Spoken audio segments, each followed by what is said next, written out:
虽然分别处在东西赛区，但我们两支队伍的轨迹却很相似。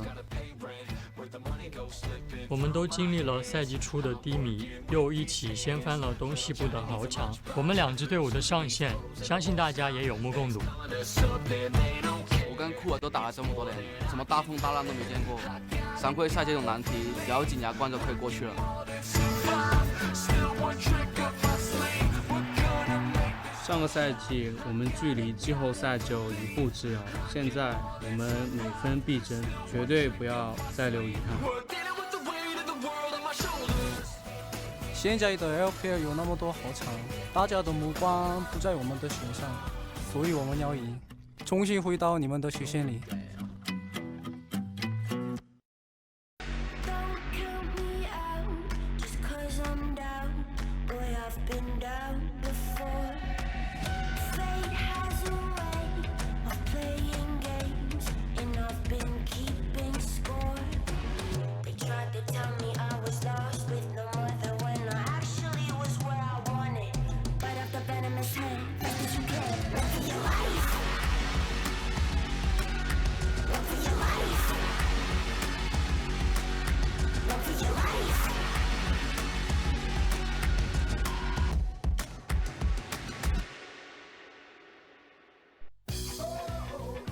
Hello and welcome to Week 7, Day 1. That's right, we're in Week 7 already of the LPL, over the halfway mark. I feel like we didn't even notice that happen. We're well on the way in the cross-conference and we'll be tuning into Shanghai. In fact, I'm in Shanghai right now and we're going to be watching FPX versus BLG for our first set of the day. We get to see Garen, we get to see AJ, and what's next? Oh, some shoes. That's what's happening, and we're practicing something, and it's AJ, once again. Yep, so these guys will be facing off today. Of course, they're just relaxing in their green rooms right now, getting ready for the day's action. My name is Richard Polscam. I'll be your host for the day and resident Illaoi expert. Alongside me is Indiana Frostgear Black, the all-knowing LPL expert. How's it going? Oh, the LPL historian, if you will. LPL historian, there you go. And you're right, we're in week 7 already. It feels like it flew past us. We only have one more week of cross-conference before we go back into the second round robin of our intra-conference play. I know, yeah, a lot has happened very quickly, and because we are starting week 7, let's take a look at the standings and seeing how the teams are doing so far, because we just finished week 6 yesterday, so we can take a look at the top of the standings. Now, there are a couple interesting things here. The fact that Invictus Gaming now 10-1 currently, and firmly leading the leaderboard all over the West and Eastern conferences. Yeah, I'm going to give you some spark notes. So we're going to take a look at the top 4 teams, Rogue Warriors, EG, IG, and RNG. The two most important things are that RNG are in second place. You just talked about IG rocketing ahead, and Rogue Warriors creating a very healthy gap between them and Edward Gaming. So it seems like they've almost all but shored up and solidified their spot, pending how they go back into domestic. Taking a look at the middle of the pack, the surprise is Suning and TOP sitting in 4th place spot, particularly TOP, who have been on the rise, getting it back together, formerly known as Dan Gaming. And now we take a look at the bottom of the pack, and the biggest surprise here is Team WE. No one ever expects this organization to be sitting 2-9, but here we are. And here we are. And at the same time, BLG are still sat at 3-8, but they are the team, the protagonists, if you will, of today as we take a look at our games today, which will be, BLG taking on their opponents at the start of the day. FPX, and that will be following that will be Vici versus Rogue Warriors, and that'll be also happening in Shanghai. So it's all happening in Shanghai tonight for us. And don't be confused, this Vici Gaming is very different, which is normally what we would expect to be a very one-sided match. Vici have completely blown up the roster. They're bringing on a lot of familiar faces as well. Maybe some Coco, if you will, and trying to experiment and find what's going to work for them. So I don't think that it's just going to be a smashing for our set number 2, and I definitely think set number 1 might go the distance. Yeah, for sure. I mean, it's just question marks over what the teams are going to bring us and what the team will look like in the first place. But talking about Rogue Warriors, they will be facing Vici at the end of today. They're also going to be playing on Thursday. That's right. The day that you thought no League of Legends was happening in the LPL is going to have some League of Legends happening. So make sure to tune in on Thursday. We'll have a special broadcast with them taking on EDG. And that will be moved because of Asian games, because the schedule had to be changed last minute. So make sure to tune in then, because that will be basically like an extra match of the week for you. So make sure to tune in for that one. I mean, effectively, it's the best of both worlds. You thought that you only had 6 days of LPL. Nah, we got 7 days of LPL because of the Asia games. And like you said, I think it should be treated like a match of the week. It will be a special broadcast from us in the English performance. So we'll be right here in Shanghai to give you all the action. Exactly. It's 2018 now, but in 2019, we're getting in for 8 days a week. So be ready for that one. Don't let your dreams be dreams. Yeah, we'll make sure it happens. But let's start talking about our first match of the day. That's BLG versus FPX, as I said many times in this intro. Now, I do want to take a second to talk about BLG, because I feel like a lot of people would be like, who's BLG? Well, there used to be IME, and there's a lot of history here that I think some of our viewers may not have known about. So we're naming this segment Froskuren's Fan Corner. So, of course, I have my Froskuren with me right here. This is my Froskuren. Now, Froskuren, why should I be a fan of this team? Oh, hello, gentle viewer. Please, come with me down to the fan corner. If you guys don't know, my Reddit name is That Chinese Fangirl, and today I'm going to make you a fan of Bilibili Gaming. Now, when you see it in the intro, normally there's this moment where Jin Zhao looks at the camera and he says, eventually fate will smile on us because we've been working so hard. And that line doesn't really mean anything unless you understand the context and the history of Bilibili Gaming. And it starts with not Jin Zhao, but a guy named Amazing J. Now, AJ came into the LPL around 2013 on a team called Energy Pacemaker. Now, of course, he's the top laner for Bilibili Gaming, one of our signature top laners, but he really didn't get his start until 2015 Worlds when he attended with Edward Gaming. You can see him right there alongside the Pawn and Deft lineup. Now, if you don't remember 2015 Worlds, I know you're an LPL fan, you try to forget it. It was a complete fiasco. EDG completely crumbled. He didn't get to play in the quarterfinal matchup where ultimately they fell to Fnatic. That was in fact Koro, but he played through the entire group stages. And when Edward Gaming came back, embarrassment hands held in head, or head held in hands, they immediately dropped AJ and cut him from the team. And he was kicked back into the LSPL, our secondary pro league, now the LDL. Yep. And think of this effectively as the NACS. This is the challenger scene. So this guy, top of the world, you can see he's looking around, he's sitting next to Pawn and It's Deft. me. Exactly. Yeah. I'm on the world stage. Immediately, all the blame falls on him, gets a lot of flack, does not have a great performance, did pull out some of his signature picks like his Garen, and is kicked back into the challenger scene, thought to never be heard from again. Now, he is on the academy team for Edward Gaming, EDE at the time, and he goes, promotes them back into the LPL, then stands on top of the world and says, I will take this team to Worlds, and everyone thought he was nuts. Yep. He wasn't nuts, though. He was definitely not nuts. They still thought he was nuts until the very end, at which point he finally upset Team WE in this momentous occasion. I remember, you're actually there as well, Frusk. I remember your call. It's just like, what was it? Oh my God! Oh my God, I'm gonna cry while crying. I remember, like, I was tearing up as well watching this moment happen when I was at home.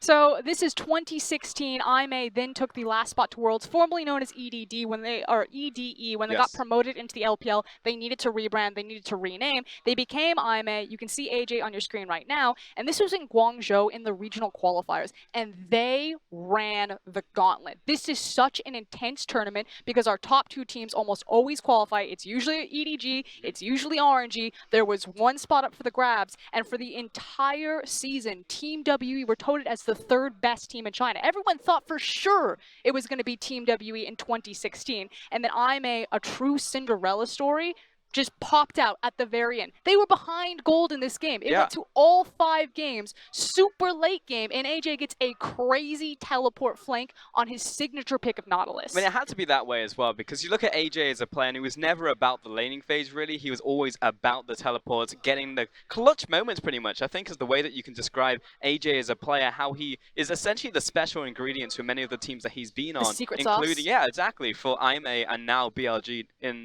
today's day and age. And the crazy thing is, in this Guangzhou arena, 99% of the crowd were Team WE fans. They were the heavy favorite team. Yeah. And when AJ, the square is in the middle and it's square, when AJ stepped forward and IME do take their bans, or bows, they got a standing ovation from a crowd that was relatively against them for this entire time. Relatively, it's like 90% Team WE fans for us. And it's familiar faces as we're looking at Coach Kesman and Firefox. If they look familiar, that's because that's RNG's coaching staff. The coaching staff that recently just picked up their MSI International victory and have taken 2 teams to Worlds, looking at 3 if RNG also qualify for Worlds, and that's LGD, IME, and now possibly RNG. So obviously a lot of history there. And what's interesting is that IME were known for their late game 5v5 wombo combo. You could never count them out until the Nexus was dead. They proved that on that day against Team WE in that best of 5 series. And now what are RNG really good at? They fall behind early game every single game against Fnatic at MSI,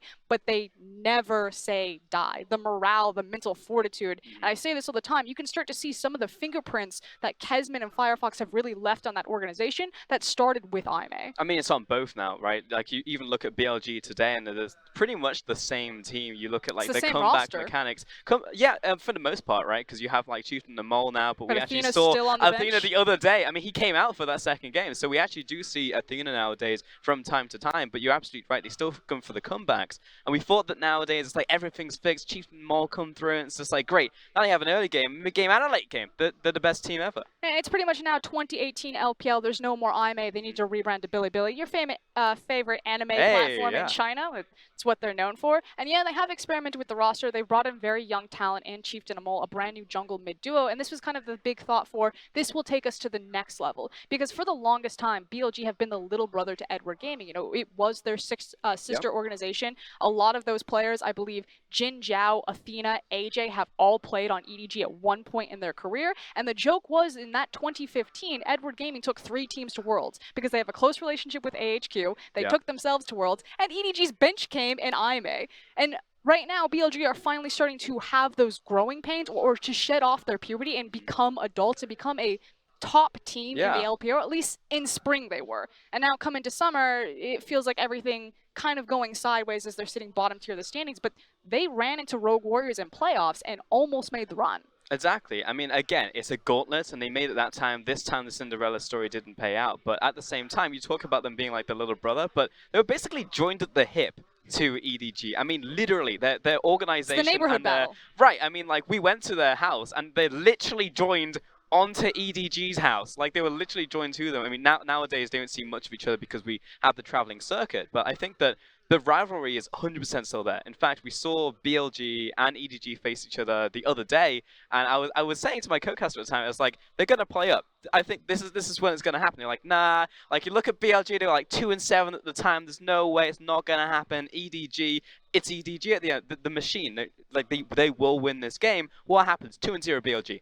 Easy. Doesn't break a sweat. Because they know them. And then the other team that BLG have a really good relationship with is Snake Esports. Because again, we call it the neighborhood battle because they used to all be on the same, like you could look out Edward Gaming's window and you would see Snake's facility here and you would see IMA's facility right there. So obviously a lot of scrim time, a lot of shared food, a lot of friendships between these teams, and a lot of their histories go all the way back. Now, again, looking forward to 2018 about what BLG need to fix for summer, I feel like they've run out of steam or in terms of synergy on this meta. But as the meta rotates back into more 5v5s, as picks like Gnar and Mundo become more signature, we're moving away from the gold funneling. I actually think this is going to make BLG even stronger. And just yesterday with Dom on the desk, I talked about how BLG, for me, feels like the blue shell, especially in the Eastern Conference. You know, in the Western Conference, they saw a lot more success. Now they're playing with the big boys over there in Eastern Conference, and they can really throw a spanner in the works between the likes of Suning or even LGD, who are trying to push for that playoff spot. If they just decide to go on a tear once we enter intra-conference group, and the meta starts shifting back to those team fights and shifting back into power for BLG. It's actually going to be the perfect storm. You know, you talk about the conference strength for conference. They're going back into their own conference now. You talk about the meta. It could possibly suit them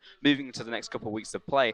And they're a clutch team, I think, primarily because of Amazing J. So you go into the latter part of the split in summer, the split before Worlds, and there's a very real opportunity they could snag that third spot. Because you were just talking about, it's just like, well, it's EDG, RNG, you see them every year. But then you have like OMG, WE, and then like whoever, but like it's never usually like IMA or BLG or whoever they are usually not on the docket to go there, but you can never really count them out because they did it once. Why can't they do it again? And right now it seems like here in 2018 there's a very real possibility they'll do it again. It's also about how devastating BLG are when you get them into a best of 5 format. Best of 3 is quite punishing on them because I like the word that you used, which is clutch. A lot of the time we say miracle workers, like never say die. Unless BLG's Nexus is exploded, you can never take that team easy. They're crazy. They throw out massive wombo combo 5v5s. Their late game team fighting is some of the best that we have in the LPL. It's super exciting to watch. But ultimately, they still need to make it towards playoffs. But if they do get you in a best of 5, you never quite count out BLG. Yeah, I mean, it's the fact that they play up, right? Like, you're talking about clutch, it's like play up in clutch situations, and then you look at, like, hard-working. They're also the hardest-working team in the LPL. I mean, not from our mouths, but from literally the teams and the coaches and everyone who works in the LPL. Yeah, fun fact, when we were in Guangzhou, I was there with Fish and Rusty going to cast the final and the regional qualifiers. We kept, you know, being backstage and kind of peeking in with the coaches, like, who's going to win tomorrow between Team WE? And we expected them to say Team WE, and everyone's unanimous answer was BLG are going to win. And we were like, what? Are you BLG, insane? BLG have been losing to Team WE, like Yeah. all split. Team WE are clearly the stronger team. And they said, no. BLG are the hardest working team in the LPL. The hours that they put into scrims, the precision that they put into executing on their team fight, and it showed up. Yes, it went the distance, and yes, Team WE were ahead for majority of that series, lost that game with a massive gold lead, but just goes to show the mental fortitude and resilience of a player like Amazing J and that BLG roster. It does. And I actually find like the whispers and the rumors in the LPL, because now that I'm actually here in Shanghai, because I'm a relatively new caster, you know, to the LPL, but like actually being here and hearing those whispers, so interesting. Because like back when Team WE and they were going into the finals last year, and I was just like, 957, I just don't see it. Why is he a good player? And I'm hearing from like and then all Kled of is the perma-banned. right, exactly right. I'm hearing from all the top laners, and they're saying like this guy's legit. He's like smashing everyone in scrims. I'm like, there's no way. Like he looks terrible. And then he comes in, Fizz, Kled. I'm like, where did this come from? And then he just destroys everyone. Like, and then he goes to the international. And it's just like, all right, 957. Okay, I get it now. But that's a history on BLG. They will be facing FPX here today. And now BLG, following their upset against EDG in that 2-0, then go on to face Rogue Warriors, and a 1-2, they lose that series, followed up by a 0-2 against OMG. Now, I think, like, as we were saying, they play up, but then they also kind of run out of steam. They come in for, like, they go in overdrive, right? And, like, all that adrenaline rushes through their veins, and then they're just tired. So, coming in today, do they have what it takes to take down FunPlus Phoenix, who are pretty much like the gatekeepers, right slap bang in the middle of the pack, who will basically brawl with you all over left and right, whoever's near them in the standings. Yeah, and I like the fact that at the top of the show, when their interview, they said that Cool and AJ are kind of similar, where FPX and BLG, it feels like you've seen glimmers or flashes of these teams' highs. It's now who's going to hit their high first, who's going to be more consistent on the day. Because while FPX recently fell down to Suning and are sitting kind of in that 5th place spot, they now get a shot at the 6th place team. So are FPX really middle of the pack, or is the Eastern Conference just that much more devastating than the Western Conference? Because if FPX don't hit hard here today, there's almost no hope left for the West. I mean, that's the question. That is the golden question right now. I know it's very similar in terms of wins and losses between the two conferences, but this game will definitely be one to watch for certain. However, though, before we go to the casters, we are going to hear from the man himself, Amazing J. 我们 BLG 在赛季初输了特别多嘛，状态特别不好。我们要是想进季后赛的话，就要珍惜一下每一局的比赛，打好每一把。 Amazing J and the rest of the BLG squad taking every game seriously bodes well for their performance, because again, this is a team that is struggling in summer split and is now looking to climb and claim that playoff spot. Raz, what are we looking at for this series? We just got the history lesson on BLG. Now that we're getting back into the teamfight meta, are they just going to take a late game 5v5 Wombo comp against FPX and scale it out? No. Okay, all but right. Look, I agree that if it gets to that point, then of course they'll be able to take FPX because they're a better team fighting team. Yeah. For certain. Absolutely. But since the beginning of the split, moving on towards this point, week 7, they've been trying to work out in the early portions of the game. Remember, the meta hasn't been in their favor. Frost made a point of that.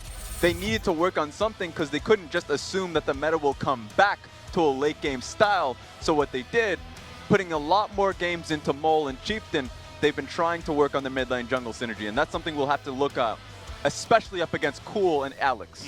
And knowing that they do have that 5th gear in the back pocket if they need to go to a late game is something they can absolutely rely on. But getting into this, FPX, they've chosen blue side for game 1, and already a very early lock-in for that Trundle for Alex. So, like you said, FPX, they're known for having a chaotic style. This Trundle is something that absolutely enables it, but already BLG might be looking to counter that with a very early Camille pickup. And one thing that's going to be interesting immediately is that Zoe is available and also Nocturne is available. Nocturne is the go-to, one of the 3 major bans from the red side. So Aatrox, Taliyah, Nocturne, that's up and available. But in the LPL, teams have been leaving it open for the enemy team. So Trundle being picked up on FPX side, they're going to be fairly comfortable going up against the Nocturne early on in the game.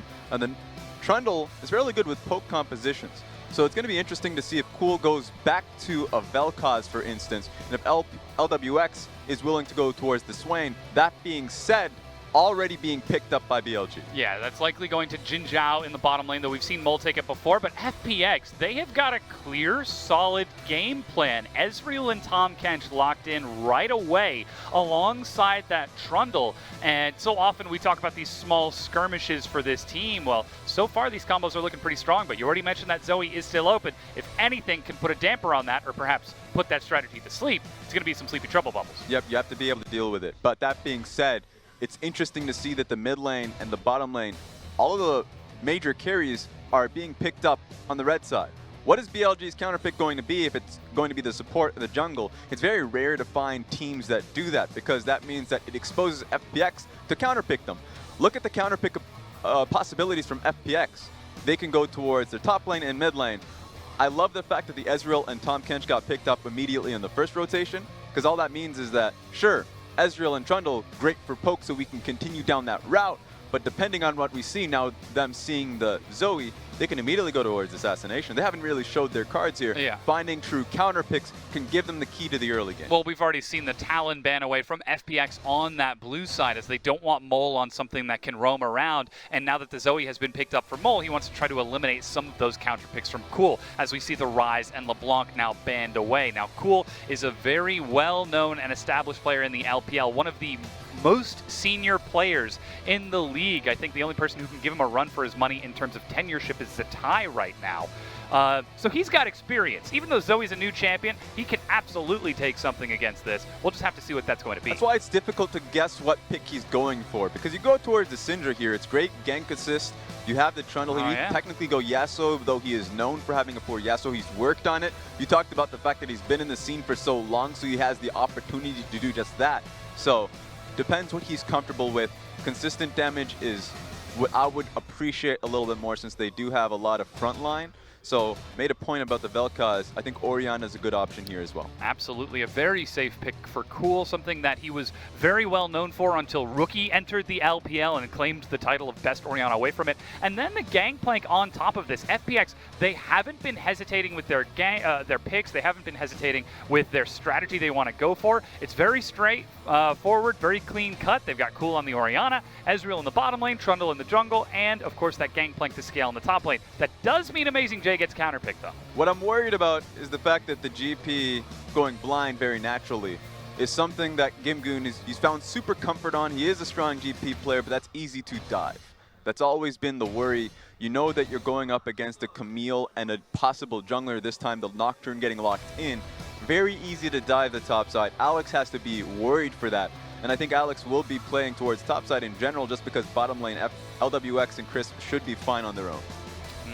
That's the big hope with that Ezreal Tahm Kench, especially even though we saw the, Rakan, Shen, Pyke banned away. 3 engaged supports banned away, and Road still ends up on the Alistar.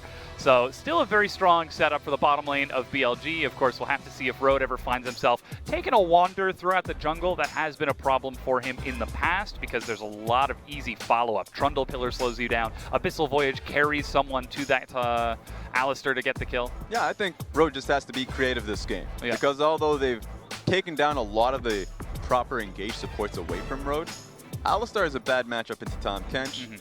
Tough to be able to ever find a headbutt pulverized combo on towards Ezreal Tahm Kench. That's not going to happen. But we know Road to be confident in his roams. Finding his way topside more often than not. Last split the year before that as well. Helping out AJ. This first time it makes sense this time because he has a carry pick in the top lane, so Camille could look to roam mid lane, or Alistar can find an opportunity top lane. And again, that's where we have to look to the jungle of BLG. Chieftain and Mole playing in this matchup, and see specifically which lane Chieftain decides to affect on this Nocturne, because he has a very clear window of opportunity, getting that level 6 as quick as he can and starting to affect ganks so that he can snowball those lanes ahead. He's got the Gangplank top that he can look for, perhaps that Orianna mid, not exactly known for having a lot of gank dodge, gank deny, outside of a Shockwave outplay. So we're going to be keeping our eyes on that for the mid game. That said, though, there is a small window for FPX in that early game to try and deal with that, with the Trundle stepping into the jungle, taking away some of those camps and slowing that Nocturne down. Yeah, specifically the Trundle is going to have the ability to outduel the Nocturne really early on and support the lanes. FPX doesn't have great gank assists within their lanes. Trundle doesn't have the strongest ganks other than walking mid and throwing down a pillar. If it's going to be in a proper position, then sure, Mole's going to have to blow flash on that. But we shouldn't see, from FPX's point of view, strong ganks. We've been seeing, well, we should see a lot of strong control wards being placed on their side. But now we've loaded onto the Rift. It's time to hear from the crowd on FPX versus BLG.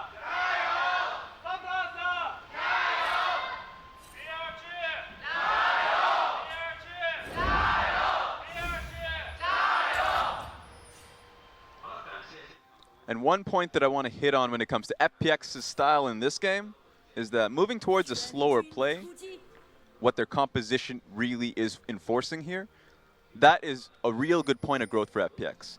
Coming into today, we're talking about growth for both FPX, but in particular BLG as well, and Desk. And both of these teams want to be able to find themselves in the top 4. I know technically FPX are tied for that with TOP, but points difference means that TOP is on top of that one.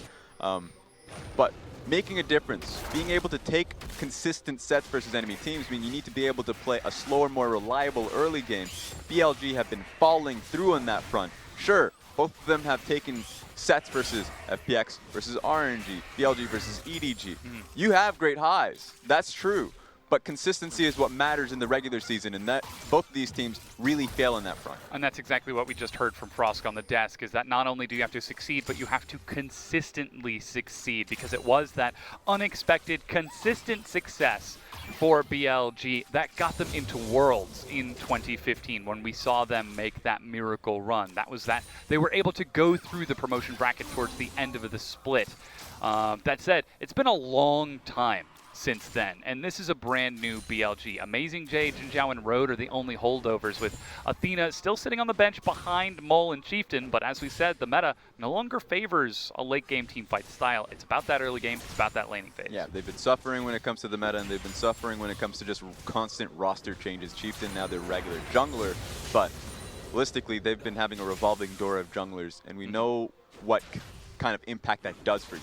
I think 100 Thieves are a good example of that, bringing in Anda, and they've made mentions of that has to revamp your early game quite a bit, of playing around your jungler, of being able to path towards him, helping him out. Road has one of the highest kill participation rates of the supports this split. It's difficult for him because a lot of the times that means playing alongside your jungler. Both of them are Korean, so it's been a little bit easier than the last couple of times with him and Ben 4. This time around, while it's easy, it's still not netting them the success that they would want. Oh, but look at this, Alex. He's actually managed to get to the blue buff as Chieftain scouts him. You can see the Mia pings as, oh, that's even the redemption being used. Sleepy Trouble Bubble. As Cool takes some damage and the heal goes back around, but now Chieftain is trying to duel Alex. This is that Nocturne versus Trundle duel you talked about, but supports are being pulled up. Yeah, I think it should be benefit of FPX here. They have the ability to burst it down with Q Smite as well, so here comes down timing. They're trying to break it down. Level 3 versus level 3. Smite means that Alex picks it up and he escapes. There we go. Chomp Smite is really what matters. It's actually just difficult for Nocturne to ever secure anything with an ability. Sure, Q Smite, not good enough in comparison to Trundle, so they come out with the win. And that's where we see Cool showing his comfort on that control mage of Orianna, forcing Mole back with a few aggressive trades and taking control of this lane. Really surprised that it was able to happen. Remember, Zoe as a champion is RNG OP, right? It depends on what she picks up in her early points of their W, whether or not she has a completely oppressive laning phase or just non-existent. This time around, she had Redemption on basically second wave. Level 4 Redemption means that she can shove the wave, also have her W just walk forward on that front as well. So she got a lot of damage level 4, but was still losing out apparently in the trade to Cool. So you can see that Orianna in the matchup is fairly strong ever since the buff, so she can consistently trade off of her W, knowing that it has 2 seconds off of cooldown. So I like the matchup personally. Remember, Cool did lose Cleanse because if you ever go in on him, Sleepy Trouble Bubble is something you have to recognize. That means the next trade might not be as beneficial. Mole does have Ignite still. Yes, and is rocking that Electrocute too, so I'm sure we're going to be seeing the Luden's Echo Ignite auto attack proc for just massive burst damage if you ever find yourself getting caught out by a Sleepy Trouble Bubble. But that said, FPX, they just need to not get caught out and keep Mole in lane, and I think they can effectively nullify that massive threat until at least the late game, once that Zoe becomes unstoppable. Yeah, perhaps. One thing to recognize that Electrocute is very easy for a Zoe to proc. just means that she needs to be able to get the 1Q auto attack and her W if she goes for an ignite, for example. Yeah. So she just always finds her a way to get an abusive. While I'm saying this, what the hell is Road doing? We were talking about him going topside. I didn't think it was going to happen. He's the Wanderer, and Chieftain is up there as well. Now, there is a ward that has spotted this out by FPX. They can even see that they're making their way up top. It's Gimgoon backing away from the turret. He just used his teleport to get back in the lane. The wave is crashing in, but at least he's not dying. I just love the fact that we called it out to begin with, because Alistar, oh no, get out of here. There's no portal jump. Mole's just going to walk up and hit the more sparkles. But ultimately, Alistar is going to have a difficulty within the laning phase versus Tahm Kench and Ezreal, and maybe he can come mid and make some action happen. In fact, I think that's what his next call is going to be doing as he goes mid. But going top lane to support Amazing J has been the BLG style when Amazing J gets his carry champions. Last time it was Jarvan and Camille. Now Camille being played a lot more often in the top side of the map. It's nice to see that being a thing. And take a look at how safe FPX are trying to play this. They've actually pulled FPX Crisp to that top lane to look for Road as there was no vision. But Road and Chieftain just backed away, and now they're the ones invading the jungle of FPX. This is such an interesting position. He's behind Alex right now, who simply flashes the wall. Alex is wondering why the hell is he there. Funny enough, he just caught them in the act of a dive setup mid. If the Sleepy Trouble Bubble were to land there, then it looks very likely that the Alistar would be soon to follow. Cool didn't have mana to begin with, so funny enough, Alex saved Cool's life. He had to burn his flash for it. Yeah. And this is the sort of communication that FPX have sort of struggled with in all of their games. They're still a young team, not in terms of the age of their players, but in terms of this specific group of 5 playing together, and it definitely shows. Crisp, a little bit late to the rotation for Road and Chieftain's attempted dive top, and then a bit late on the way back. We have to wonder if that's Gimgoon not scouting or not feeling safe to scout, or perhaps even Cool not placing vision on the bottom side of River to scout that eventual dive and save Alex's flash on the backside. It's definitely a give and take between both mid and jungle. Yeah. That Cool would need to call for help if he's getting shoved in. He has no power here because while he's gotten the wave properly near his turret, he's never going to walk up to a mole with Ignite Flash and electrocute. That's not reasonable. So he needed help from Alex. I think Alex was moving there to give him that assistance and then realized he was surrounded. So that was just a funny take on it.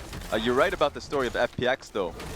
Being put together, all of them had their own quirks, personality quirks, and all of them seemed to be like bad in terms of team environment, because Gimgoon, while he was on a whole host of teams, starting out with Energy Pacemakers, he was a great individual player, but working in a team environment, there are all those issues of people not helping him, and he's getting dived sometimes, or he starts fights out, and he wouldn't necessarily have the team's backing. There are always breaks in communication. Now, of course, he's a Korean player in the LPL, so that could be a viable reason, but the fact of the matter is that it just happens. He's got to fix that issue now if he wants to continue to grow and see success with his team, because again, both of these teams are inches away from playoffs. BLG, the miracle run is still possible. Now note that was a Spell Thief Ignite. Mole still has his, so he just got some free damage.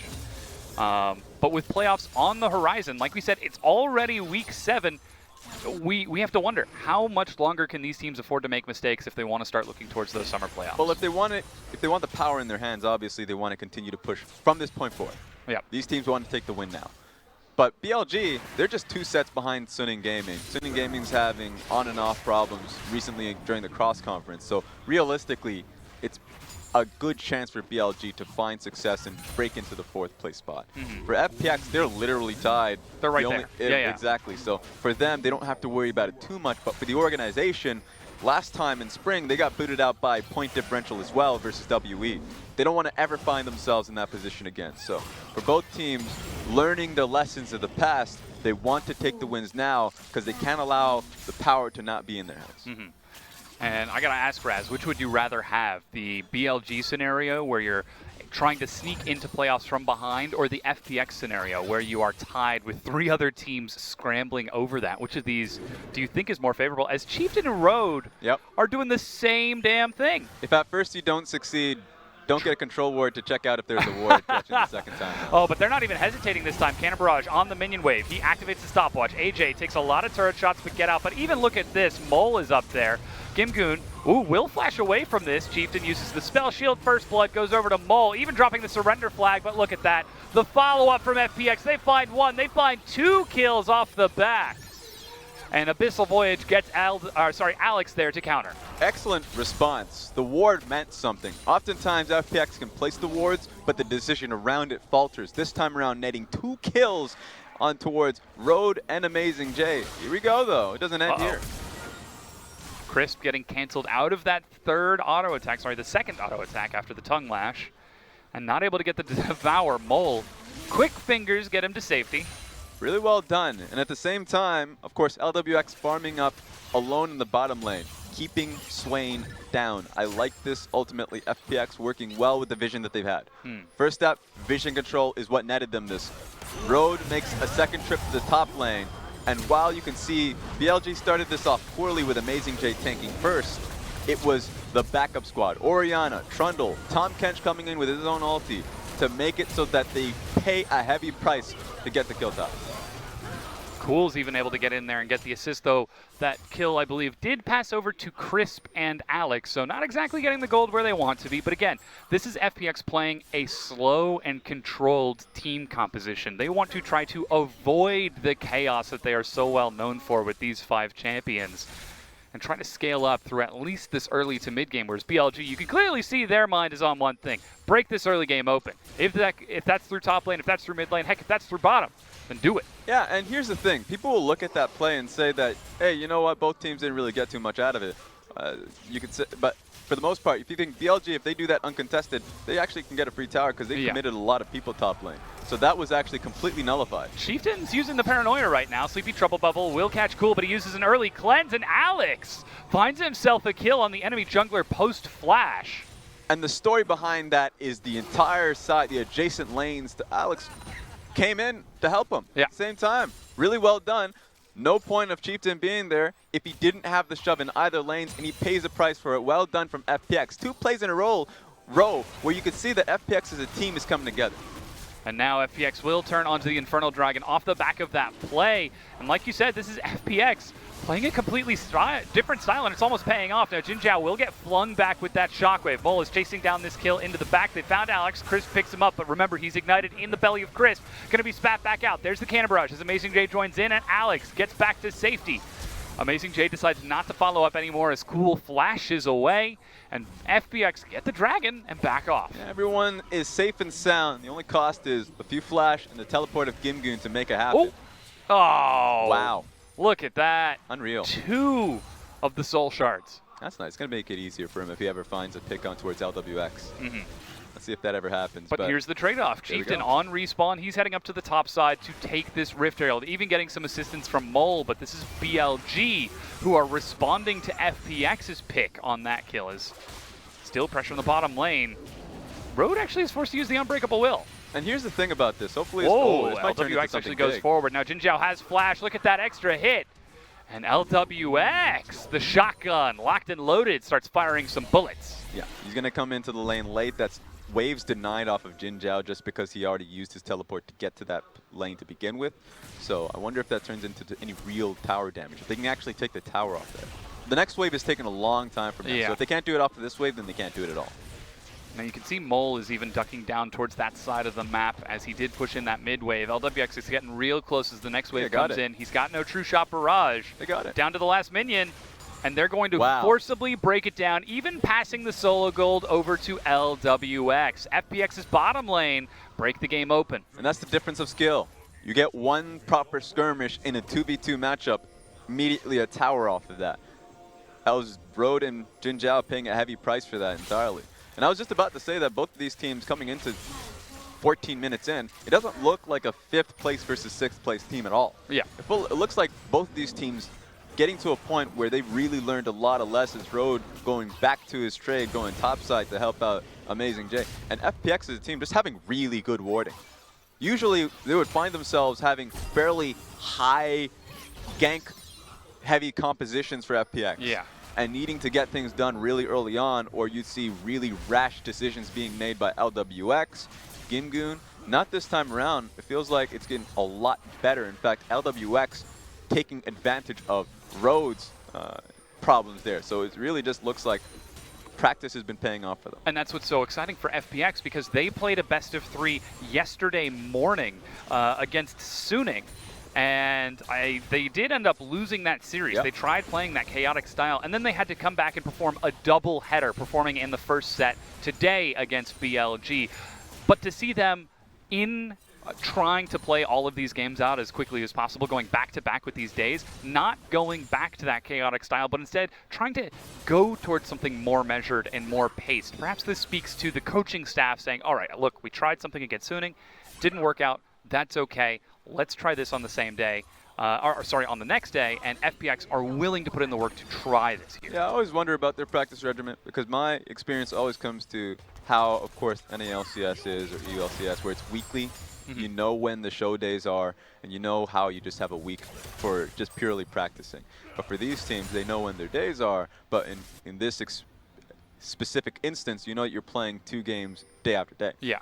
So maybe they put in the time into this. You would have to Preparation. expect this throughout the 7 weeks, but then finally saying we actually need to put this on stage, and it's playing off wonders. Yeah, so far. Now Alex, he's chasing down Amazing J, who has got Flash. That's the pillar. But he hook shots through in order to escape. As Alex will even clear out this wave. Now recall was completed. We just saw LWX and Crisp in that top lane. Chieftain's immediately going to pop Rift Herald bottom, but Cannon Barrage on the minion wave. Now that is a cannon minion, and there is another wave coming, so BLG shouldn't have too much trouble taking this turret. Yeah, even throwing the Ezreal ulti down there because they want to race sides, at least take a tower before they look to defend this Rift Herald take. So ultimately, I love the fact that the GP ulti was coming through. That's the value of having GP or Rumble, just to be able to look to defend it. Even bringing more people so Gimgoon doesn't get dived. Yeah, and that's a teleport, I believe, being activated by Road as he teleports top to defend the top tier 1. BLG read the measured play of FPX, send the unlocked Ezreal to the top lane and try and trade one tier 1 for another, knowing that Rift Herald is in BLG's hands. And they're able to stall out that top take. Even Amazing J is on his way towards that top side of the map right now to continue to defend that turret. Yeah, Ezreal has to watch himself. LWX actually, is no. alone top side. Just to take a look. Amazing J might be looking mid. Oh yeah, that's the Ludens. This is why I'm saying Ezreal has to watch out because he does want to at least try and trade for that top lane tower. You can see that it's getting hit a little bit, but he doesn't have the help of Crisp. Of course, going bottom lane, he needs to wait a little bit, and perhaps BLG are actually going to send their dual lane, top lane in time to just get the one tower for nothing difference. So if that's the case, BLG just wins out throughout the entire thing. So far, they've taken that one. The question is, how long will it be until LWX can finally break this down? Because now, Jin Zhao is up here. He's got his Rod of Ages, building towards that Zanya's Hourglass. Death's Hand is going to do a great job clearing out this minion wave. Yeah, it just might not happen. I think at this point, BLG are at a protective mindset. They have Camille working at the bottom side, just preying on Gimgoon. So Chieftain could put all of his pressure topside and just wait for FPX to make one mistake, try and overextend for this tower. You see Nocturne has his ultimate, and he's just waiting for one opportunity. Just waiting for FPX to make a blunder. Now, we weren't expecting perfection out of this measured playstyle from FPX, BLG. They were able to find an opening and deny it. Keeping those turrets traded by taking the bottom tier 1 and even getting a full charge onto the bottom tier 2. But still, there is that window for FPX to try and open the gold a little bit later. They're up about 1,600 gold right now, and are going to turn onto this Ocean Dragon with push pressure in the mid, while FPX are busy trying to secure the red buff. So still, BLG are using their mid-game strength appropriately and flexing onto the map to keep FPX on the back foot. The question is, will they be the ones who make a mistake, or will it be FPX who makes a mistake taking a fight before they're ready? Yeah, we'll have to see about that. Currently, I'm liking what I see from both teams. BLG, of course, having Nocturne ultimate available to them. Flashes are all up. We'll have to see. Amazing J does have to get out of here. I think, remember, hook shot, actually what you end up maxing first, so he's going to be able to get that out of there scot-free, really low cooldown. But that being said, Nocturne having the proper vision control around Dragon, no way you can try and contest Dragon at all, or the vision that he has for himself. Yeah. So they just have to play it slow here. And that now means that FPX gets to continue farming up. Again, that Luden's Echo is now finished for Cool. Trinity Force finished for both Gimgoon and LWX as the Baron respawns. But now Crisp is up in the top lane. For the first time in a long time, LWX is no longer by his lonesome, and Jin Zhao still is. And just take a look at, yeah, you're right, the lane assignments are happening there. They should slow it down because one thing to make a mention of is LWX going for the double tier for himself. So it's going to take some time for him to not only just get the Muramana, now that it's just right now available, to now start stacking the second tier 20 minutes into the game. So he's waiting for time while you're looking to Gimgoon just waiting for gold.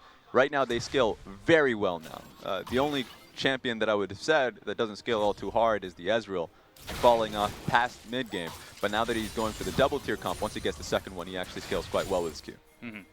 That's going to be some big hits. We already saw the pressure that he could put onto Jin Zhao and Road, but now we see a rotation into the mid lane. Even the top laners are racing over here. True Shot Barrage not being used, but that's the Shockwave. Visions of Empire lands a slow. Camille was looking for a flank. That's Amazing J. But he doesn't find an opportunity to enter. And FPX, they just get some chip damage. Just pull BLG to the mid lane. And Alex is at a great point of the lane where he can track if Amazing J is coming at a flank from the right side of the map. That's important because that's the only thing they have to worry about in terms of hard engage. That and Chieftain. But if Chieftain goes alone, they can worry about Chieftain. Chieftain's not a problem. Here we go, though. Here's the maneuvering back and forth. That's actually a stopwatch to escape the Sleepy Trouble Bubble. Crisp, he's down to half health already. But BLG are the ones with the Ocean Dragon. They're the ones who will get mana and health sustain in these trades, whereas FPX, they're just running off of their health pools. That's the one worry, of course. The damage that they laid down under tower on towards Alistar is already just getting naturally built up. Of course, through his passive, the Ocean Dragon, there's a lot that could do that. Targons, yeah. And with that, it seems as though FPX try to siege, but find themselves unsuccessful. BLG defended appropriately off of the pressure that Mole has been placing. Again, he's been stepping up a lot for the team since he has joined them, but will he be able to continue doing that over the course of this series as Gimgoon catches a wave bottom? I would expect it to happen in the next few minutes. For BLG, they want to heavily look towards bottom lane. Even though it's 22 minutes into the game, Baron is up and available, but mid lane tower is priority. And being able to take the bottom lane tower for themselves, BLG wants to utilize the extra push that they have bottom lane to actually invade and put down proper control wards. That's what they should do, and making Mole stick to the mid lane is how you do it. So he can actually start threatening the side of mid lane tower with the Sleepy Trouble Bubbles. That's how they should play it out. We'll have to see if that's how it actually goes about. You can see Cool and Mole close to even in gold, but in that bottom lane, LWX, 1,800 gold ahead of Jin Zhao without a kill or assist to his name. He's just 42 CS up. He's got the answer to life, the universe, and everything right now.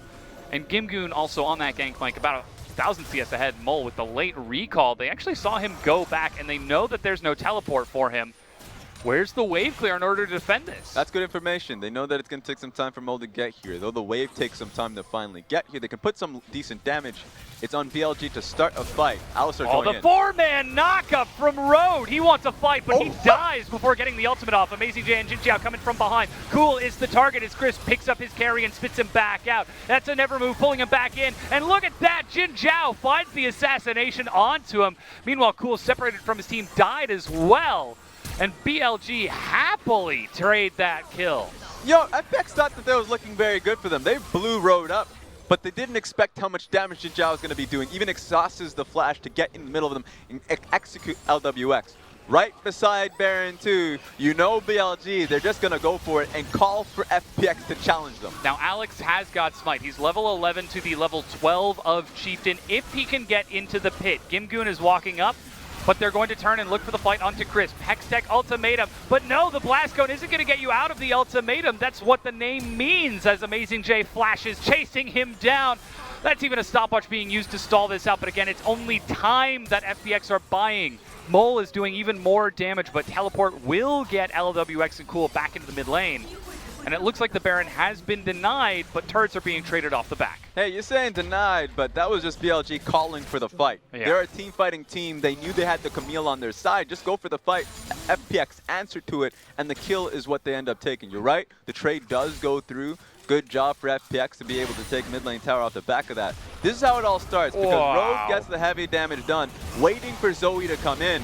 Double TP coming through, and Swain's already in the back line. So that's what's the most important of this fight. Zoning out Crisp entirely with LWX, even gets the kill afterwards.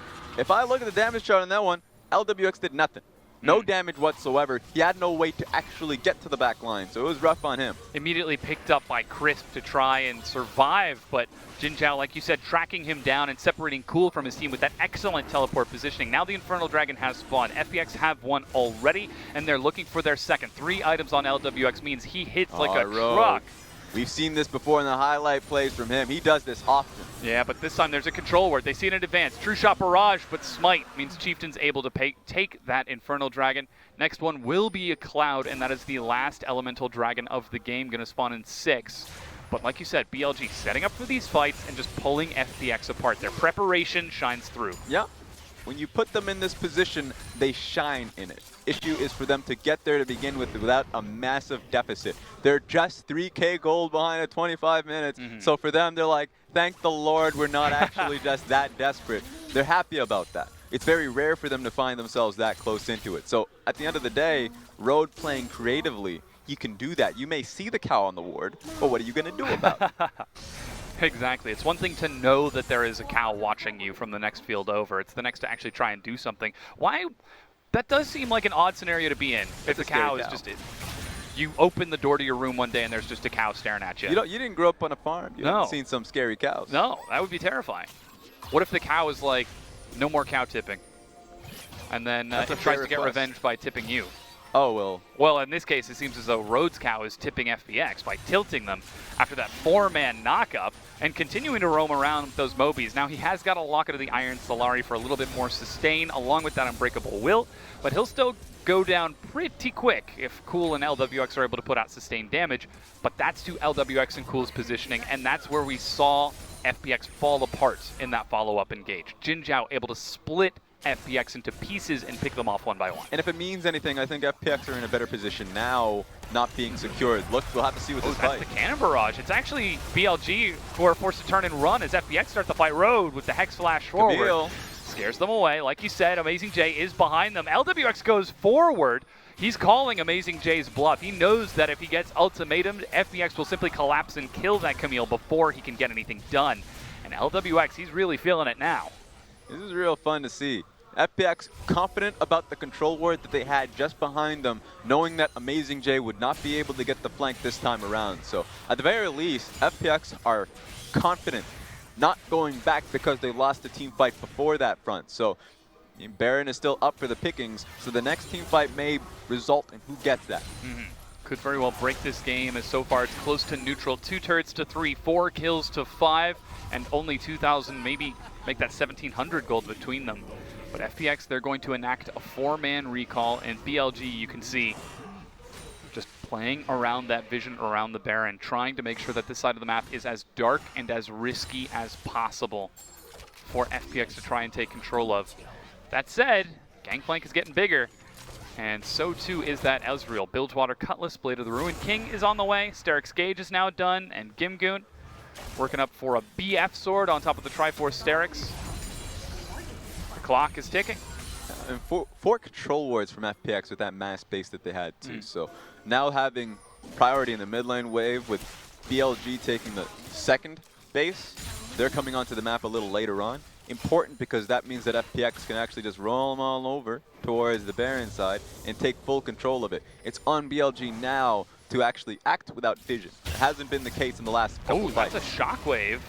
Unbreakable Will now used by Road. He's still got the flash as he's just caught out in a forward position. Now Amazing J, he's been on ward clearing duty, but he's got Road to help him out as he starts finally trying to clear these out. Sleepy Trouble Bubble, just waiting for the Paddle Star.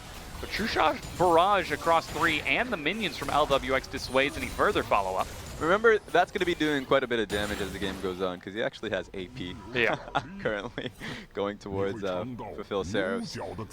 So we're at a point right now where FPX are doing a good enough job at slowing the pace of the game down. Morellonomicon being built on Cool, and he wants to, I guess he's going towards Rabadons immediately, but then after that wants a Void Staff because he still has to deal with the bruiser setup of Amazing J and Road. Yeah. That's his priority, and if he gets to that point, he's in the promised land because FPX should be able to deal with those team fights. Just comes down to how it actually gets executed. Well, yeah, I mean, that's the hope, right? They've got the Orianna, they've got the Ezreal, they've got the Tahm Kench, but when a Jin Zhao teleports in between the 3 of those and activates Demonic Ascension, then Crisp has to make a very important choice. Do I save my carry, or do I save our mid laner? There's just BLG is one of the most creative flanking teams. Yeah. So Road has been known, he even tried in this game to come in with a proper flank so you get a Heba Pulverize on primary targets, and then Amazing J naturally wants to do that. In fact, has been hunting for it all game long.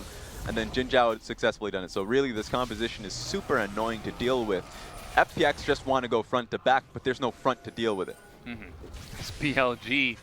They're flanking from many sides. Ooh, that's a Sleepy Trouble Bubble. Mole decides not to follow up on it. You can see even Crisp is ready with the Devour just in case he sees a projectile on the way. And Amazing J still just prowling like a predator in the jungle, just waiting for his opportunity. Just set up a tent there, why don't you? I mean, right now, it's basically his swamp. Ain't nothing pushing him out there. There's no log in the middle splitting it in half. That is all his, as Crisp has got nobody there to help him. There he goes.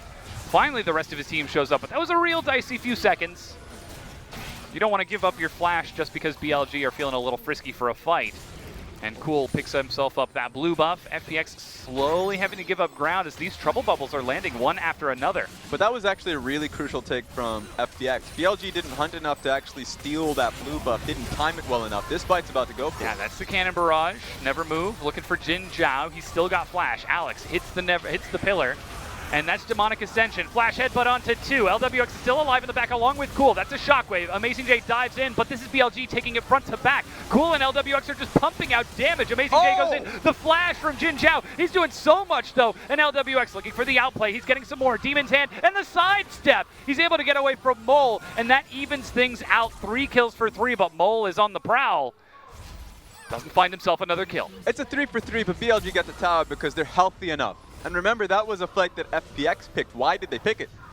Blue buff was just taken by Cool. He actually should have just waited a while because Mole was running himself out of mana. He actually had to go to his own blue buff if he wanted to keep up the poke.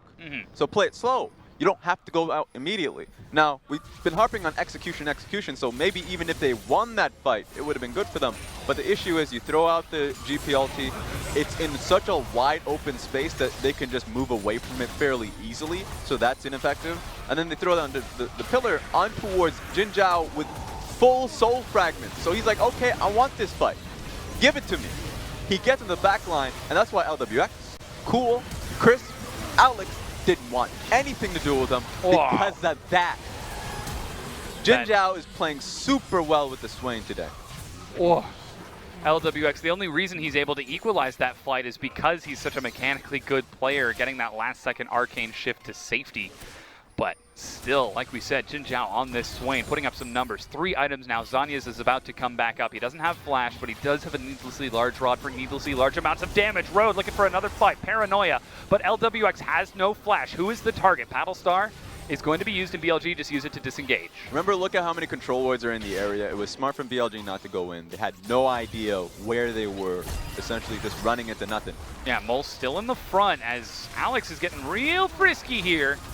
He still feels like he could take a fight after just having lost one, but still 5 soul fragments on Jin Zhao. LWX, he's caught by the Sleepy Trouble Bubble. Forced to arcane shift back. FPX protect his position, but that means they give up the lane.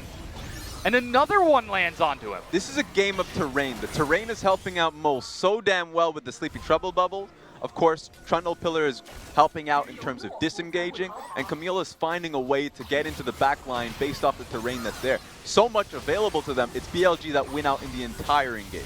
And now that's the blue trinket that spots BLG on the Baron. LWX has got to step forward as the trinket gets cleared out. This is such a scary place to be. Cool can't even step forward. And FPX, they're giving up ground. They're passively giving up the Baron right here. They need to make up their mind what they're going to do. Pings toward the mid, but the Baron is taken. They know they can't walk up for Baron. They know they just literally don't know what else to do. That's the issue. Mid lane's pushed out, bottom lane's nowhere near them, and Dragon's a cloud. So they have no options. They just realized fairly late. If they walk in, Sleepy Trouble Bubble was in a proper placement for the trap. They know they're walking up into an Alistar, and BLG in the past 2 fights around Baron has been able to take the Baron fight successfully, continuously, so it's a good decision for FPX not to walk in. Good True Shot Barrage to help secure that Cloud Dragon. 2 for 2, but as we've seen in this game so far, FPX, they're playing a cool, controlled composition with this, looking for the team fights, looking for the measured and patient play, but it's BLG's decisiveness and willing to flip the coin in these team fights, to trust their carries of Mole and Jin Zhao. That is netting them these massive kills, these massive demon flares time and again. Yeah, and I think a lot of that comes down to, Preston, you just mentioned Jin Zhao. a lot of these situations, the one TP that was behind the enemy team at the very beginning of the game was very crucial for them to even find a foothold into this one, so I liked it. Up until that point, felt like FPX were actually playing out the early fights incredibly well. Now it makes it so FPX have to find a fight now. They have to feel desperate enough. What the hell's happening? Yeah, they're giving up the map. LWX is trying to hunt down Mole. Caught by the Sleepy Trouble Bubble, but a stopwatch gets the outplay. The shotgun loads and fires, but this time the buckshot sprays and it hits FPX. They're going to lose their AD carry, and this Baron Siege just got a whole lot scarier. I want to see the replay for that one, because playing jungle enough times, my life is always in the minimap, and from what I saw, Ezreal hopped on over the wall to see if he can get Zoe. That's what I saw. It's important because it seemed like LWX threw his life away for a gambit, and I want to see it happen. Please. Hopefully we'll get the chance to see that replay. We do actually have a pause coming in. You can see Amazing Jay looking up to the ref right now, trying to communicate that. I think they want the replay too. Yeah, a little bit of a chuckle as he saw what exactly happened there. Hopefully we'll get this resolved as quickly as possible because, again, BLG, they're the ones in the driver's seat with this composition. And just know how dire it is right now. BLG has complete control of the side lane. GP wants to fight. It's difficult for him to force that fact. That's the issue here with FPX. Already taking the bottom lane inhibitor tower. Camille's running roughshot. This is essentially a sign of the end in favor of BLG. And even with FPX playing this patient style, I think we do still have to commend them trying to play this, because this is not their usual MO. This is not the usual chaos that we see from them, though LWX did his best to emulate that by trying to one-on-one a Zoe when the rest of the team was right there. If they lose this game, I don't want them to take the wrong lesson away from this, that, oh, we should never play slow or patient, because it's clearly working. They kept the early game pace, they took the early neutral objectives. It was in the execution in these team fights and BLG's outplays that netted them the victory, not the lack of the patient team style from FPX. Yeah, and while one legitimate criticism is that FPX is, when they're looking for drafting for a strong side of the map is incredibly beneficial, and I felt like in this draft didn't happen. It was a couple of passive lanes, so that's why, even with the passivity, I always look towards GP and say that sure, GP versus a melee matchup is fairly good for GP. Issue is that Camille does so well in dive threat. You saw how willing BLG were actually to look for that, not only for the Nocturne and Zoe, but bringing Alistar along. So, I mean, if I'm looking towards the next game, give them an active portion of the early game, especially if they're playing that well early on, that they can actually act on that. That's a small criticism. Yeah. That being said, again, that's assuming that they lose the game. They've still got an Ezreal, Orianna, Gangplank who are scaling up. But I want to hit your earlier point, because regardless of the draft, you don't want to take wrong lessons away from it. Yeah. The fact that they were able to neutralize a lot of BLG's early pressure with the strong vision around topside, we've never seen that for Gimgoon. Yeah. Gimgoon's usually left to his own devices. In fact, a lot of it, I remember... That's a lot of their problems in the early game. Remember even Spring Split, early on in the season, when they had Pepper on the team. Gimgoon was left to die repeatedly so many to these times. dive lanes. Because Pepper would just go into the enemy jungle and be like, I want to fight the jungler, where is he? And then an ally has been slain. Oh, I guess he stopped. Yeah, but it's poor preparation from the team and Pepper to be able to place the wards there so he can support his top lane. Yeah. And if you are a jungler, and sure, a lot of the times LWX and Crisp do want to skirmish a lot,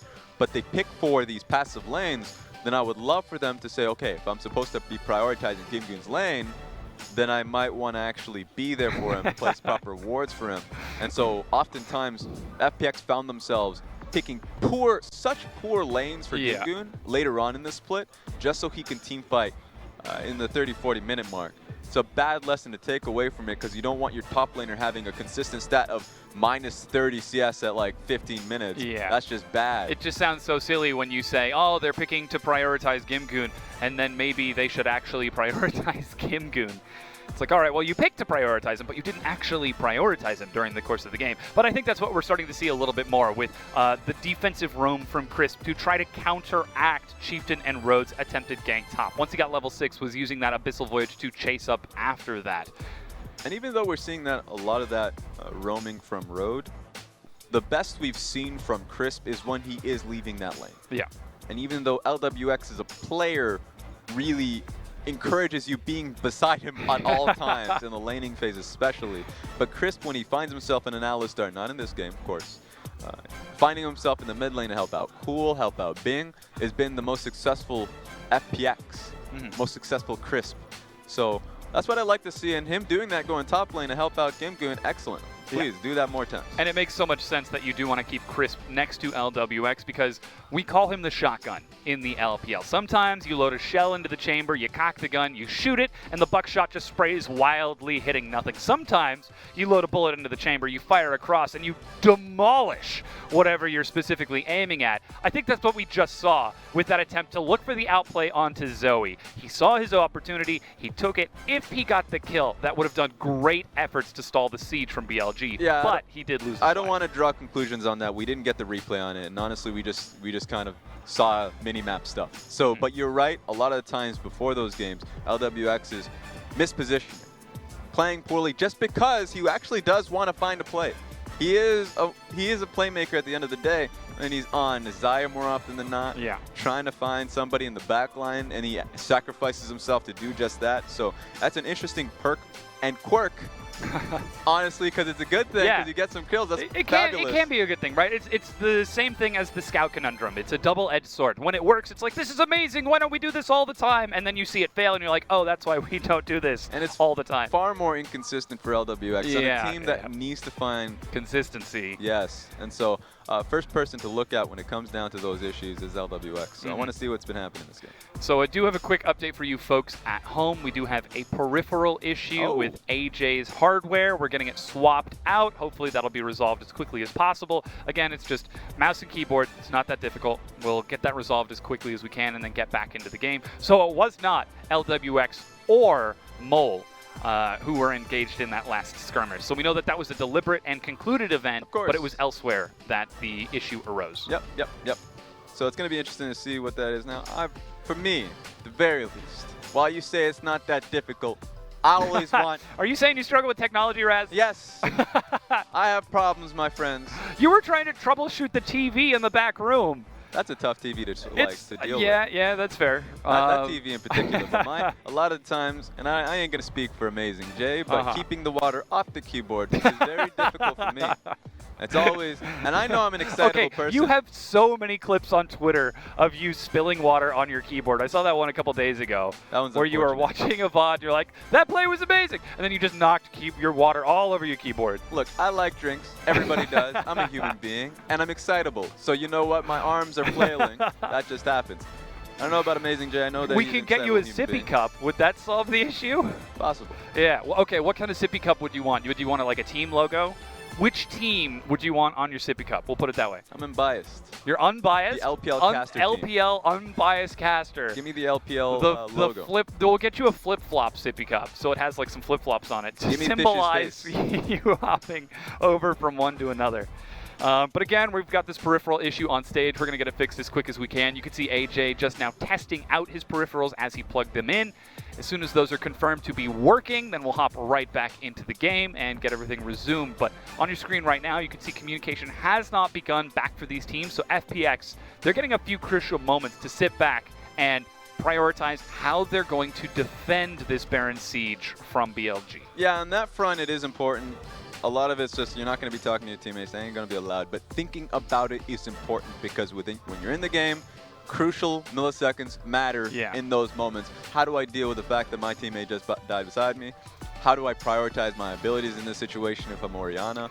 A lot of those are real questions for FPX now dealing with that. And I think that's, in my opinion, I think that's why analysts look so smart. Because when they watch VODs, they pause. And they're like, okay, in this, where this player had 2 seconds to make a decision, I'm going to take 4 minutes to make a decision. And my decision will be the right one because I had more time. And then you hit play and you see the player made the wrong decision. You're like, well, see, he should have done this, this, and this. Well, of course. With more time, it's easy to look smart. That just depends on the situation. I mean, we're casters right now, so we can call it what it is.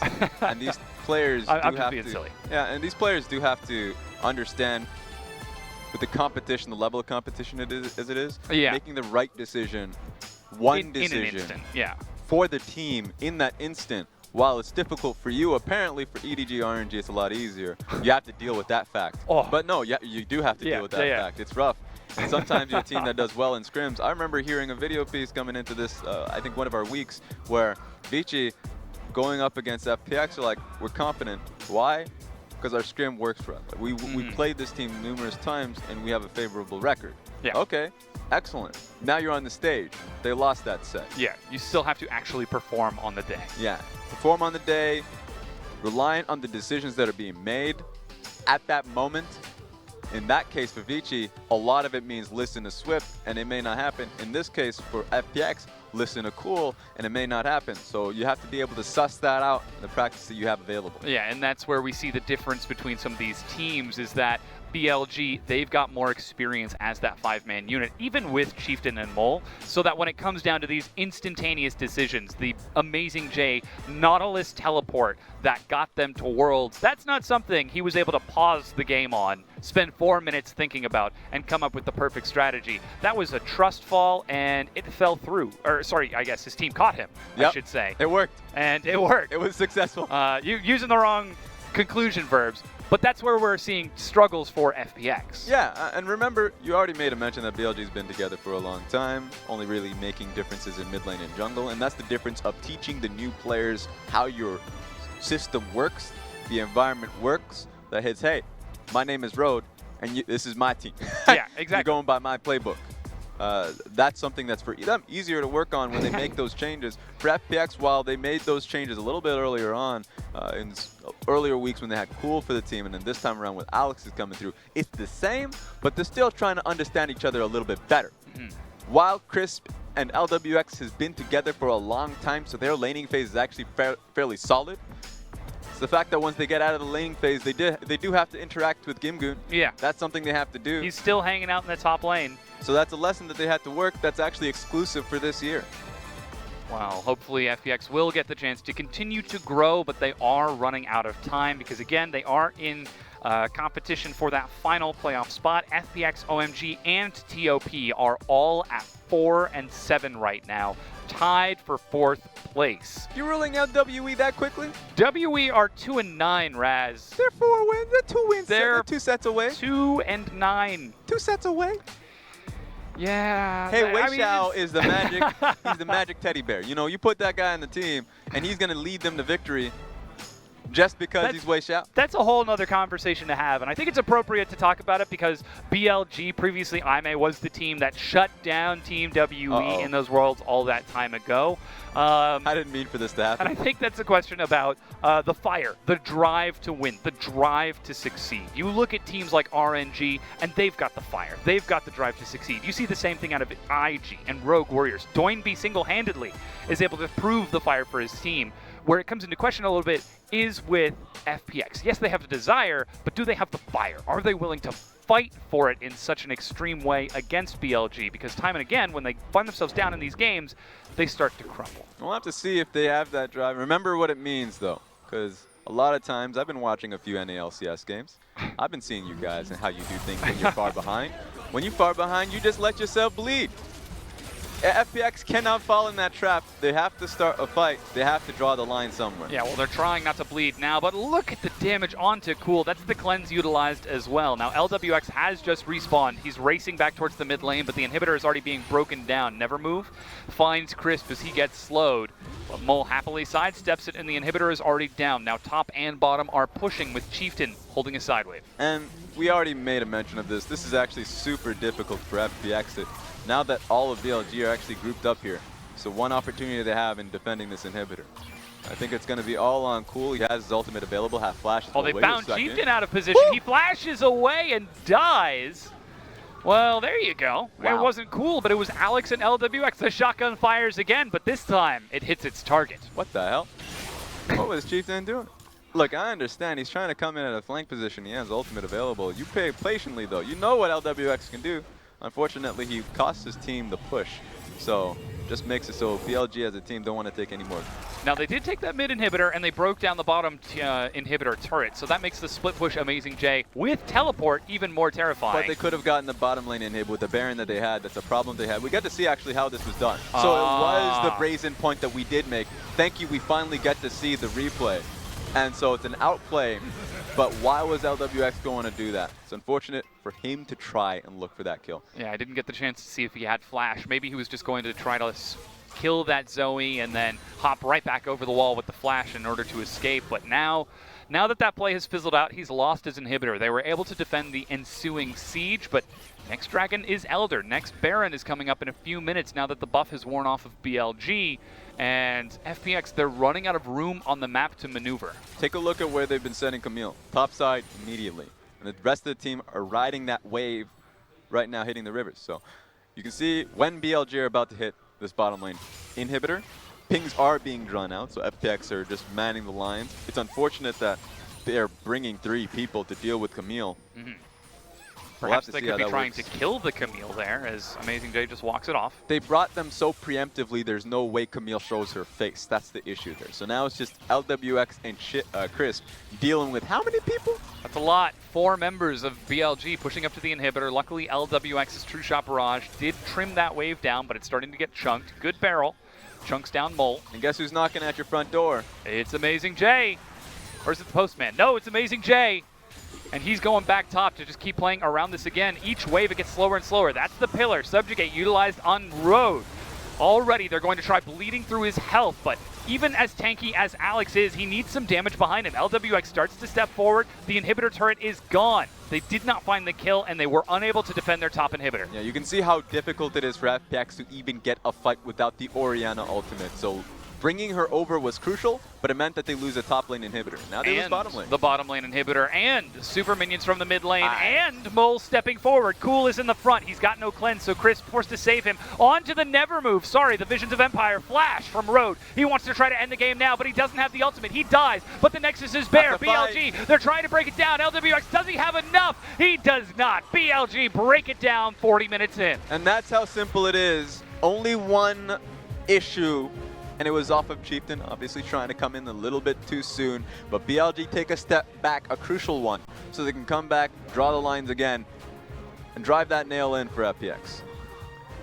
And though we saw the hero attempt from LWX to get his team back into the game, ultimately it was BLG playing the 4-1 so successfully. That's the communication that we know from BLG. Yeah, and when it got to that point in the game, you can already see the gold spiking up. That's hopeless. Yeah. That's one of those games you're like, can anyone start this fight? Orianna? Yeah, we're rough. This is going to be tough. So it makes sense from that point forward that there was no way for FPX to find themselves a lucky engage to get back into it. But when it actually mattered, the mid lane fight that ended it all, really, it was just BLG time and again getting the proper flank on Jin Zhao's Swain. Yep. So Jin Zhao and Amazing J had a phenomenal game, and I felt like you should immediately respect Jin Zhao's Swain. Yeah, something that's actually absolutely going to have to be watched for in that game too. But now it's time for our analysts to break down that Game 1 Billy Gaming win. You okay? Thank you, Dominic Roma, for the toss. Now, let's bring this one back to Champion Select. Now, I actually want to talk about the draft coming in from FPX here, because I know that you were very animated. No, I'm going to flame them. Okay, there we go. She's Pull up just, the draft. just going to hard flame them. This is a it's big problem. specifically on the first rotation coming in here, because we're looking at the Ezreal pick with the Tam Kench, and you literally, her Fruskern's head like swung to my side and was like, what are they doing? Why? And then immediately Zoe comes in and then her heads are in her hands. So explain to me why this is bad. Okay, so Zoe was left open, and a lot of the time in the LPL we use Ryze as kind of the counter to Zoe. Now, my biggest problem with this draft, and just a reminder, because unfortunately we don't have the graphic, they had a Gangplank, Trundle, Orianna, Ezreal, and Kench. And individually, I know that they talked about it on the cast, you have a dueling oriented jungler with a lot of gank potential with the Trundle, but you pick all passive lanes. And I feel like the gut reaction and taking the passive lanes is because you saw the Camille. But the Camille ended up being a flex into AJ in the top lane and then a last pick Nocturne, which is so ingenious for BLG because they see that they have, FPX have all of these passive lanes and they can grab hold of a Nocturne and not be punished too heavily. I mean, there were some skirmishes in the early game, but relatively Chieftain got out just fine, got to that level of paranoia. But to the Ezreal point, not having the Ryze, you don't have any hard CC. Like, what are you supposed to do? How are you going to start a fight? You've got a Gangplank, so I guess maybe you drop the ultimate, but as Raz talked about on cast, they kept dropping the ultimate in lane phase, so BLG would just walk out of it. Correct. You have a Tahm Kench, so maybe you Abyssal Voyage yourself into the... Like, where's the Kled? Where's the Ryze? Where's any form of hard CC? And if I'm really going to poke at things, I'm going to say, okay, why would you take the Gangplank there? Like, why does Gimgoon choose to, like, take the back foot at this point? unsure of what, like, he wants the safe lane. I get it, but Yeah. if you're gonna have pinch or get pinch in the support position, not have access to hard engage because Rakan was banned, Pyke was banned, Alistar was taken first pick out of red side, and there was no Shen, and so you grab Kench. But if you're looking at your draft, you're like, we're missing something here. How do we actually deliver this Orianna ball into a back lane? Because unless it's sitting on Trundle and he slowly lumbers back there, FPX had no chance in hell of ever executing on these team fights, which, Yeah. as you saw the gold graph, was exactly what happened. And actually, I just want to start taking a look at these team fights because you were talking about the Gangplank ultimate as a way to initiate. Now, both for fights that were really pivotal in this game were actually just slap bang in the mid lane, and actually one of them was initiated by a Gangplank ultimate where like FPX start moving towards the enemy, then realize that it's basically just a slow. And then just get turned around on. That's the second fight. The first one starts off by Rogue just finding a 4-man knockup. And I mean, the huge difference here is the amount of engage tools. So yes, Road goes down. He was being picked off because FPX felt pressure that they needed to siege in that moment, and they need to push the Alistar out. But the damage had already been done. You had not one, but 2 teleports into the backline. Classic BLG style. This is how they always like to play. It's just built into their DNA, and they execute on it brilliantly. And again, I go back to FPX draft. Yep. Maybe if you had a Kled, maybe if you had a hard engage support, or you prioritize that more heavily, you wouldn't run into these problems. But it feels like FPX just don't understand actually what they're good at or how to assemble a well-balanced composition. Like, you see a Camille and you're like, okay, she's probably going to gank all of my lanes. I need to play passive anyway. I'll just let them shove into me and take all of this gold. But the ingenious flex pick of then having Camille into the top side, grabbing the Nocturne, and BLG being like, haha, now there's nothing to contest our Nocturne. We're going to get level 6 for free. I mean, that's the thing, right? Because you talk about like FPX maybe not knowing what they're good at, but it seems like they started off and it's like, yes, Trundle, perfect, give Alex that one, Yep, I and like then it. like they didn't follow up with the Rise, Rise. Trundle! And at the same time, that's the question mark for me, because they actually consistently draft short range to mid range compositions by throwing also a Kled in there at the very end as an amplifier in the same way that Rogue Warriors do. So for me, this was actually a blip on the radar where FPX, this is one of the times where they actually don't draft away just to charge face first into their opponents. Think of how much better that draft gets if FPX have Kled, Trundle, Rise. Even before you look at Ezreal and Tahm Kench into the bottom lane. Like, your ability to play a side lane, because Kled can be a split pusher, and then you have both the Rise teleport or a Rise ultimate as well as a Tahm Kench, so you can play a 1-3-1 instead of playing a team fight. Or, if you wanted to go the Orianna, now you have a Kled for a ball delivery service. So, I just don't understand it, and it's not like this has happened one time. This is happening repeatedly with FPX, and if I can tell that Mole is going to grab a Zoe right before we go into ban phase and then ban out Rise, FPX better damn well be able to tell that and grab the Rise instead of the Ezreal. Who is going to ban the Ezreal away from you? And even if they do, there are plenty of marksmen left. And that's the thing, right? Because I look at FPX and I'm like, they are actually very similar to BLG in the sense that like they're dissimilar, because BLG actually understood that we are a teamfight composition and we have like no laning phase and we are the comeback kid. That's how we're going to play. They said it multiple times in interviews, whereas FPX, it feels like they haven't identified that, even that they are the brawlers and they keep doing it anyway. So it's just like, at what point do you stop picking like these types of compositions? I remember when they went for like a pinpoint like guided missile comp and then played it like a 5v5 con. I'm like, what are you doing? Like, you know what I mean? Like, I'm waiting for FPX to identify that. That being said, on the positive note, I look at BLG and I see a lot of good things, particularly from Chieftain and Mole. You're talking about the Nocturne. I'm going to talk about the Mole in the mid lane with the Zoe pick. He's going to take on man of the match as well. Now, this is the major pain point for BLG heading into this series, because Mole and Chieftain were not performing. They get subbed out in the last set, coming into the second game. This time, massive changes within 2 days of their last series. And Zoe has just been dominating. I know when we were looking at those replays, Raz was talking about the Swain, and yeah, Jin Zhao did a great job flashing into the backline, making sure that he executed and popped all that damage, but it was Zoe who laid down all of the damage, not only by flashing out of the Orianna Shockwave, but then also by following it up with a massive bubble across 3. Yeah, here we go. Yeah, this is the one. This is Engage not with Gangplank ult. Swain. Like, Swain gets a cool flash here. It's a flashy play. But just watch Mole and the damage and work that he's about to do here. Okay, Orianna ball is going to be set down. He's like, see ya, nerd. Not going to hit me. 3 people standing together. It'd be a shame if I had some AoE splash damage. And I do. And then Jin Zhao's like, hello, goodbye. Yeah, it definitely came with the layup there.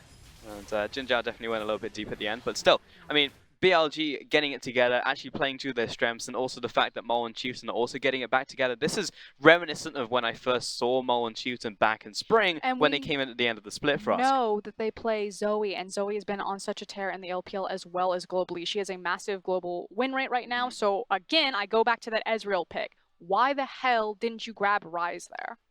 I don't know. That's the question. And maybe they'll change it up for that second game. Maybe they identify what FPX are good at. For now, though, we are going to take a short break before we head into that second game. 我们的目标是再次突出重围，哔哩哔哩干杯！